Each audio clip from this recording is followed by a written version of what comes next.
പ്രത്യേകിച്ച് പരിചയപ്പെടുത്തേണ്ട കാര്യം ഉണ്ടോ എന്ന് എനിക്ക് അറിയത്തില്ല. അമൃതയെ എല്ലാവർക്കും അറിയാമല്ലോ അല്ലേ?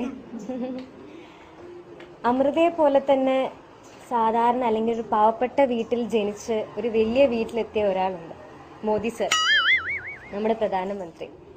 വളരെ ചെറിയ വീട്ടിൽ അല്ലെങ്കിൽ സാധാരണക്കാരിൽ സാധാരണക്കാരനായി ജനിച്ച് വളർന്ന് നമ്മുടെ പ്രധാനമന്ത്രിയായി ഇപ്പോൾ.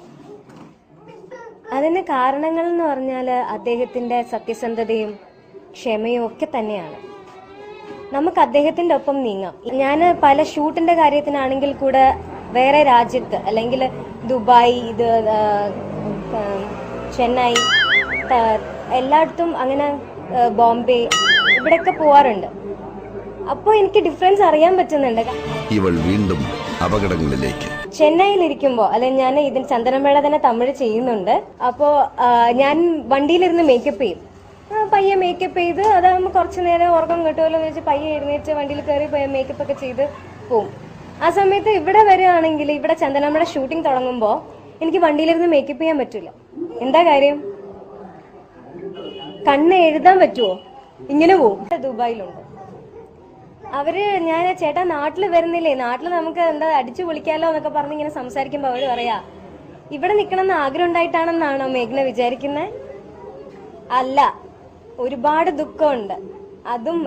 അതൊക്കെ സഹിച്ചിവിടെ നിൽക്കുന്ന എന്താന്ന് വെച്ചാൽ എൻ്റെ ഫാമിലിക്ക് വേണ്ടി. അത് നാട്ടിലെന്താ പ്രശ്നം? നാട്ടിലെ ജോലിയില്ലേ?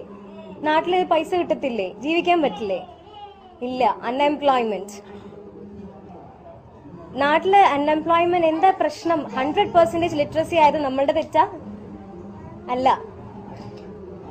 ഇവിടെ അൺഎംപ്ലോയ്മെന്റ് ഇല്ലായിരുന്നെങ്കിൽ എൻ്റെ ബ്രദേഴ്സും സിസ്റ്റേഴ്സും എല്ലാം എൻ്റെ ഒപ്പം ഉണ്ടാവുമായിരുന്നില്ലേ? സോ നാടിന്റെ പുരോഗതിയാണ് ഞാൻ ഇന്ത്യയുടെ ഒപ്പം നീങ്ങണം. ഒരു മാറ്റം വേണ്ടേ ഇതിനൊക്കെ? അതുകൊണ്ട് ഇന്ത്യയുടെ ഒപ്പം നീങ്ങണം. എനിക്കൊരു സ്വപ്നം എന്ന് പറഞ്ഞു കഴിഞ്ഞാൽ എൻ്റെ സ്വപ്നം ഒരു നല്ലൊരു ഇതേപോലെയുള്ള ഒരു രാജ്യം, അതിൽ ഒരു പുരോഗതിയുള്ള ഒരു രാജ്യം, ഇന്ത്യയുടെ ഒപ്പം നീങ്ങുന്ന ഒരു രാജ്യം, അതാണ് എൻ്റെ സ്വപ്നം. വട്ടാണല്ലേ? എന്നോട് ഒരുപാട് പേര് ഇങ്ങനെ ചോദിക്കുന്നു, അതെന്താ?